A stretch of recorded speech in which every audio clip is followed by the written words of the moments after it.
Fall color is extra special for photography, and that's largely because of the evolving story that the season tells.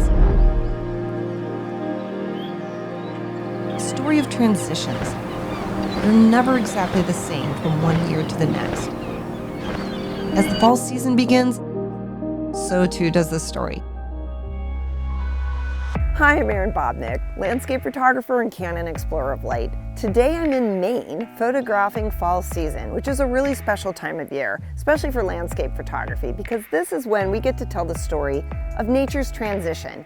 It's the time when the leaves, reaching the peak of their maturity, go out in a blaze of color, and it can be really spectacular. But autumn isn't just about the foliage and the trees. There are also cooler days in autumn, and that tends to bring mist and fog into areas, especially where there are low bodies of water or a lot of dew. And so mornings can be quite special for that reason too, very atmospheric. And this can happen in a lot of different locations. So the first thing that you really want to think about when you intend to go out and photograph the magic of the season is where to go. And this is really a part of the fun, is to decide what is it that you are most excited by. If you want to get deciduous trees in your shot, these are the ones that turn every color, so everything from yellow to red to orange to everything in between, then you're looking for forested areas that are probably at lower elevations. And you might have tarns or lakes to work with there that can bring you those misty conditions as well.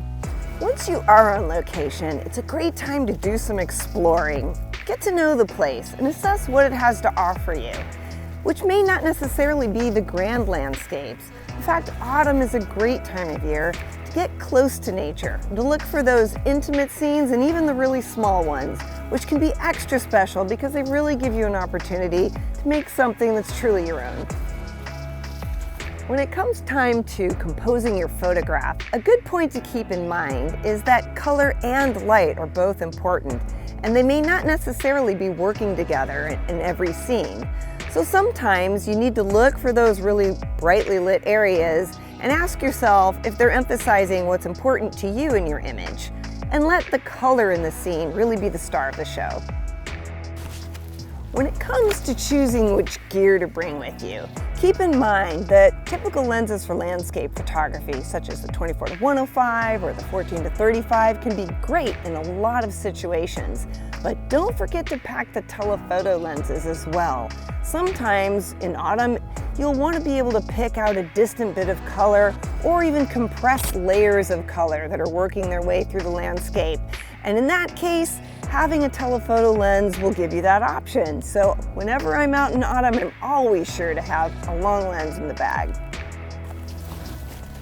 Well, thanks for joining us. I hope you found these tips helpful. For more tips and tricks on using your Canon gear, be sure to subscribe to the Canon USA YouTube channel. And be sure to watch the other videos where you'll surely find lots to help you get going. As for me, I'm heading out to photograph some fall color.